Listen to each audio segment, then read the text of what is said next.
नागरिक विकास नगरीय विकास नहीं होता। कुंभ में 10-10 करोड़ 12-12 करोड़ लोग पड़े हैं एक साथ, उसे कहते हैं नागरिक विकास। सबके मन में आध्यात्म है, सबके मन में भक्ति है, सबके मन में प्रेम है, इसलिए लोग एक दूसरे की सहायता कर रहे हैं, एक दूसरे को भोजन करा रहे हैं, इसे नागरिक विकास। और पश्चिम का हमला हमारे नागरिक विकास के खिलाफ है।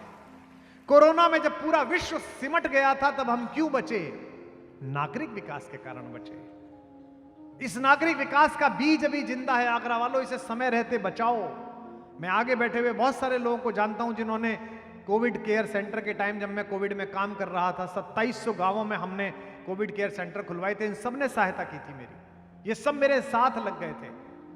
वहां सिलेंडर पहुंचना है, वहां रेमडेसिविर पहुंचनी है, वहां टोसली जुलैब पहुंचनी है। ये बीज केवल भारत में जिंदा है, तभी कारण है कि एक तो अमेरिका था जहां लोगों ने जनरल स्टोर लूट लिए, टॉयलेट पेपर के लिए एक दूसरे पर गोली चला दी कि मैं कि तू, और दूसरी तरफ गर्व करो इस देश के नागरिकों कि तुम इस देश में पैदा हुए जहां अस्पताल में 72 साल के एक आदमी ने अपना सिलेंडर हटाकर एक 24 साल के लड़के को दे दिया कि मैं तो अपना जीवन जी चुका, इस बच्चे को बचाओ, ये बचना चाहिए।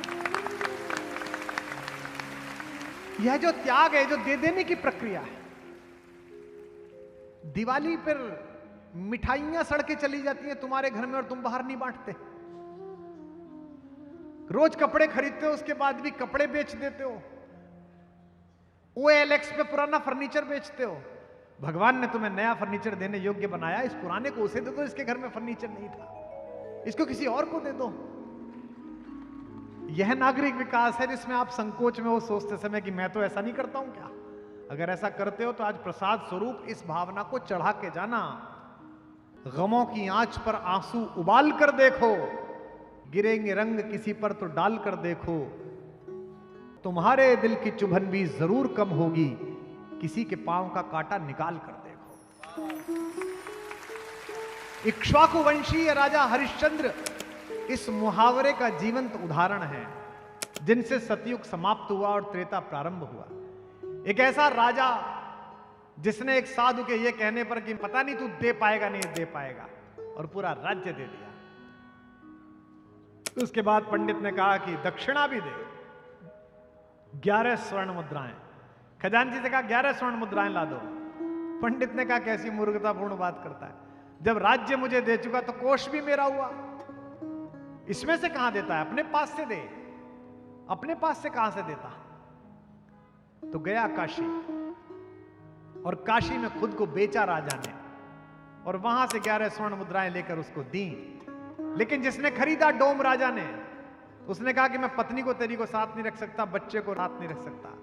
महारानी शैव्या युवराज रोहिताश्व को लेकर एक सेठ के यहां नौकरानी का काम करने चली गई। जमीन पे सोती थी कि सर्प ने बच्चे को काट लिया, और अमावस्या की अर्धरात्रि में बरसते पानी में अपने बच्चे का शव लेकर उसी घाट पहुंची जहां उनका पति डोम राजा के नौकर का काम कर रहा था। लेकिन हरिश्चंद्र से डोम ने कहा था कोई भी आ जाए बिना शुल्क लिए शवदाह मत करना। और हरिश्चंद्र ने कहा कि देवी आप मेरी पत्नी हैं, ये मेरा एकमात्र पुत्र है, लेकिन मैं नीति से बंधा हुआ हूं, शुल्क तो देना पड़ेगा। ये कहना आसान है, लेकिन आप जरा सोच के देखना उस दृश्य को कि एक राजा जो नौकर बन गया है वो अपने बेटे का शव देख रहा है, लेकिन उस समय भी उसके मन में संविधान जिंदा है, कानून जिंदा है, उसके मन में नीति जिंदा है, सत्य जिंदा है कि नहीं अगर वचन दिया है तो अच्छा आधी रात तो उसे कोई देख भी नहीं रहा है, किसी को पता भी नहीं चलेगा और कोई बुरा भी नहीं मानेगा। यार बेटे का शब्द आता है, क्या हो गया, क्या खराब बात हो गई। अगली बात कह रहा हूं, आपकी ईमानदारी की परीक्षा तभी है जब बेईमानी के अवसर उपलब्ध हो और आप ईमानदार बने रहे।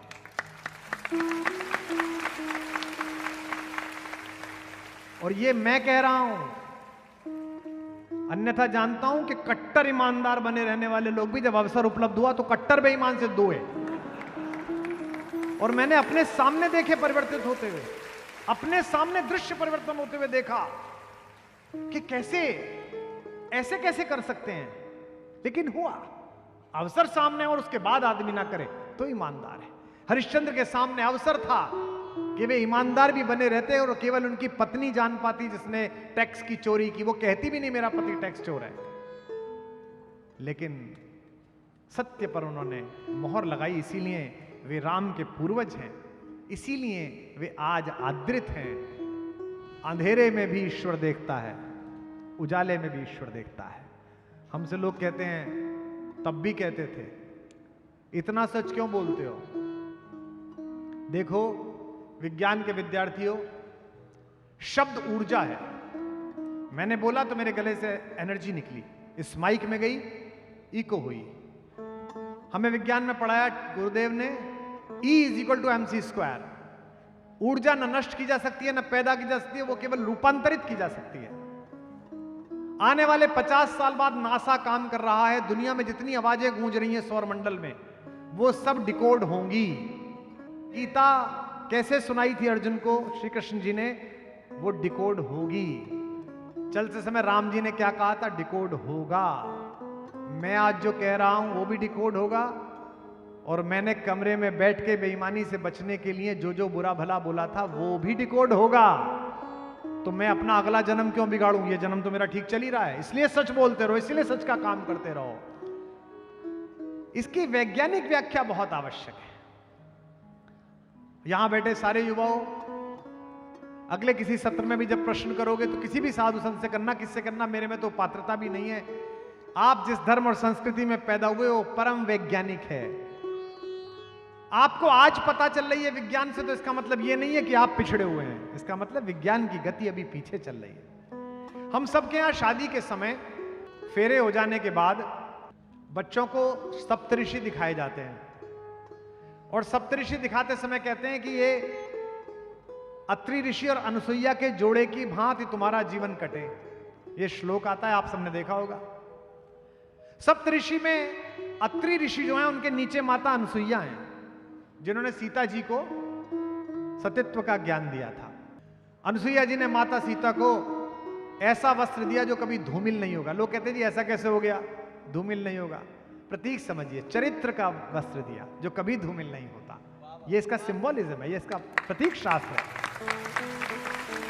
वर वधु को दिखाया जाता है कि अनसुईया और अत्रि की तरह रहना। यह हजारों वर्ष पहले हमारी विधि में लिखा गया, और अभी 50-60 साल पहले अमेरिका के वैज्ञानिकों ने यह ढूंढ के निकाला कि अत्रि और अनसुईया दो ऐसे ग्रह हैं जो अपनी धुरी पर तो घूमते ही हैं, लेकिन एक दूसरे के चारों तरफ भी घूमते हैं। यानी कि वर वधु से कहा कि तुम अपना अपना काम तो करते रहना, लेकिन एक दूसरे से भी लगातार संपर्क में रहना। यह जो व्याख्या है, यह युगीन व्याख्या है, यह आवश्यक है, क्योंकि हमारा सारा शास्त्र दुर्व्याख्या के विष से पीड़ित है। दुर्व्याख्या, विषमूर्छिता। हमारा काम है कि हम उन्हें बता सकें कि हम एक ऐसे संस्कार में पैदा हुए जो परम वैज्ञानिक है।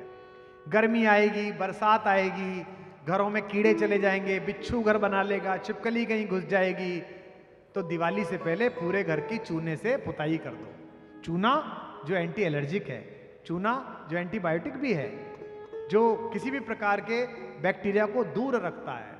अप्रैल में गर्मी प्रारंभ हो जाएगी, इसके बाद रात का रखा हुआ खाना खा नहीं सकते। पहले फ्रिज जैसी सुविधा तो थी नहीं कि 3 दिन पुराना खिला दो, पहले तो ऐसे ही था।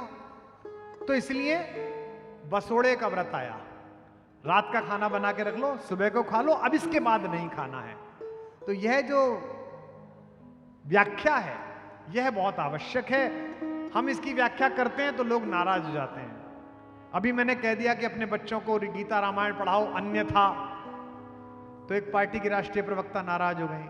उन्होंने कहा कुमार विश्वास ने मानस ठीक से नहीं पढ़ी है, ऐसी बात नहीं बोलनी चाहिए। मानस में तो लिखा है सब नर करई परस्पर प्रीति, चलई स्वधर्म निरत श्रुति नीति। तो मैंने कहा कि आपने पढ़ी तो है लेकिन व्याख्या ठीक नहीं पढ़ी। लिखा हुआ है सब नर करई परस्पर प्रीति, एक दूसरे से प्रेम करते हैं लोग। इस शब्द को पकड़िए, परस्पर प्रीति को। यह संभव नहीं है कि मैं ही आपसे प्रेम करूं, आप मुझसे प्रेम ना करें।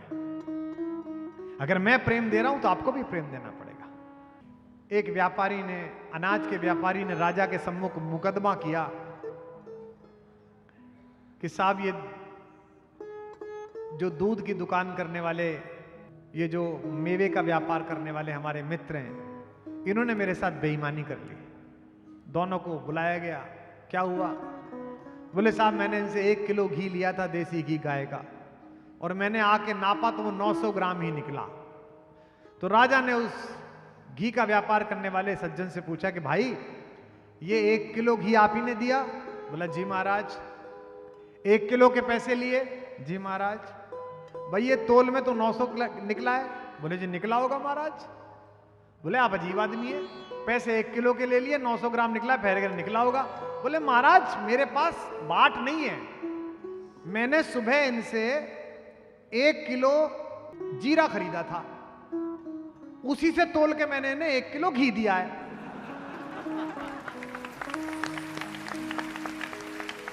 अब महाराज आप तय कर लो कि मैं बेईमान हूं कि ये बेईमान है।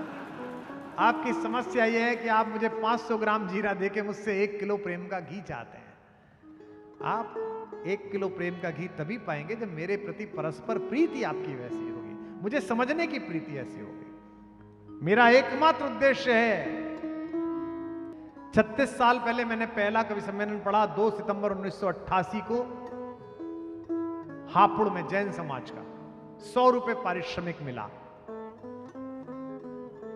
और एक ही वरदान मांगा माता सरस्वती से कि मेरे स्वर में वो सम्मोहन दे, मेरी कविता में वह रस दे, मेरी बुद्धि को वह स्थिरता दे, मेरे शब्द विन्यास में वह चपलता दे कि मैं कवि सम्मेलनों से जाती हुई पूरी युवा पीढ़ी को वापस हिंदी की तरफ ला सकूं। मेहनत की और मेहनत सफल हुई।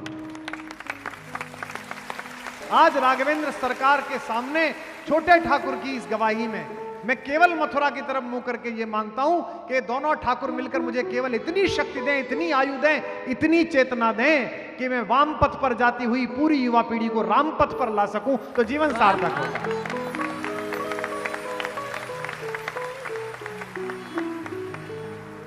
इसमें जो साथ आए उसका स्वागत है। जिस विश्वविद्यालय को बनाने के लिए दिन रात मेहनत कर रहे हैं, बनाएंगे, और ऐसा बनाएंगे जिसमें 24 साल का लड़का जब निकलेगा तो उसके जीवन में कभी डिस्प्रिन ना खाई होगी, उसने कभी बाजार का दूध ना पिया होगा, उसने कभी यूरिया का खाना ना खाया होगा, उसकी आत्मा भी ऑर्गेनिक होगी, उसका मन भी ऑर्गेनिक होगा, उसका भोजन भी ऑर्गेनिक होगा, उसका शरीर भी ऑर्गेनिक होगा। ये लगन भगवान के संकल्प के प्रति लगाए रखो, क्योंकि जाना तो सबको है, मौत से बचने की एक तरकीब है, दूसरों की सोच में जिंदा रहो।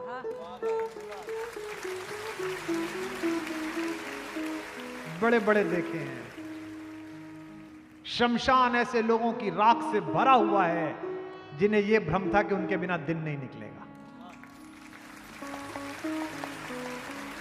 अंत में आपकी सुकीर्ति रह जाएगी, अंत में आपका कृत्य रह जाएगा, अंत में आपका काम रह जाएगा।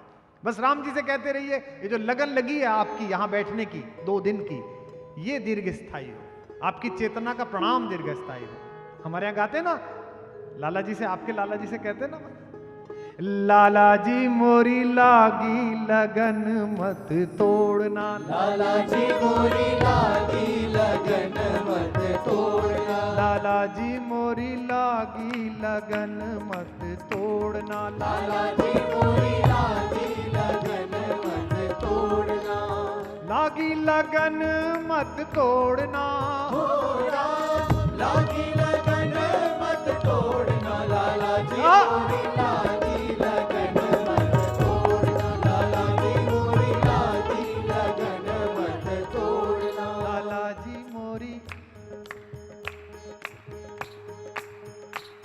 लाला जी मोरी लागी लगन मत तोड़ना, लाला जी मोरी लागी लगन मत तोड़ना, लाला जी मोरी लागी लगन मत तोड़ना, लागी लगन मत तोड़ना, हो राम लागी लगन मत तोड़ना, लाला जी मोरी लागी लगन मत तोड़ना, लाला जी मोरी लागी लगन मत तोड़ना,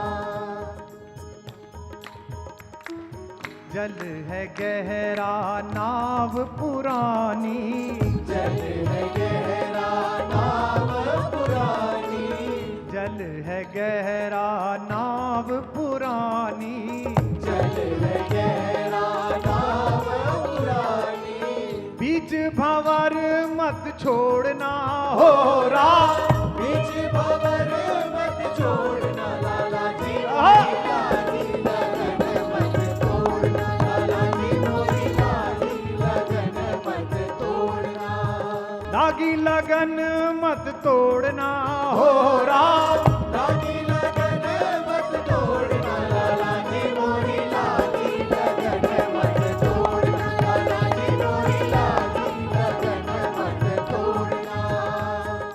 तू ही मेरा सेठ साहूकार है, तू ही मेरा सेठ साहूकार है, तू ही मेरा सेठ साहूकार है, तू ही मेरा सेठ साहूकार है, ब्याज पे ब्याज मत जोड़ना हो राम, ब्याज पे ब्याज मत जोड़ना, लाला जी मोरी लागी लगन मत तोड़ना, लाला जी मोरी लागी लगन मत छोड़ना, लाला जी मोरी लागी लगन मत छोड़ना, लाला जी मोरी लागी लगन। बोल सियावर रामचंद्र भगवान की, बोल बाके बिहारी लाल की। मैं तो बार बार कहता हूं कि ये कथा रामायण नहीं है, सीतायन है। इसमें से किसी को भी निकाल दीजिए कथा पूर्ण रह जाएगी, लेकिन अगर इसमें से मेरी मां निकाल दी गई तो ये कथा पूरी नहीं। सीता अगर इसमें नहीं है तो कथा है, ये किस्सा नहीं है। और मिथिला पर भी कुछ बार बोला है, कई बार विषय छूट जाते हैं, विषय ही इतने हैं। मैंने कल भी कहा था कि सब कुछ अच्छा है लेकिन 2 दिन में नहीं निपट सकता। मिथिला की चर्चा प्रारंभ करते हैं।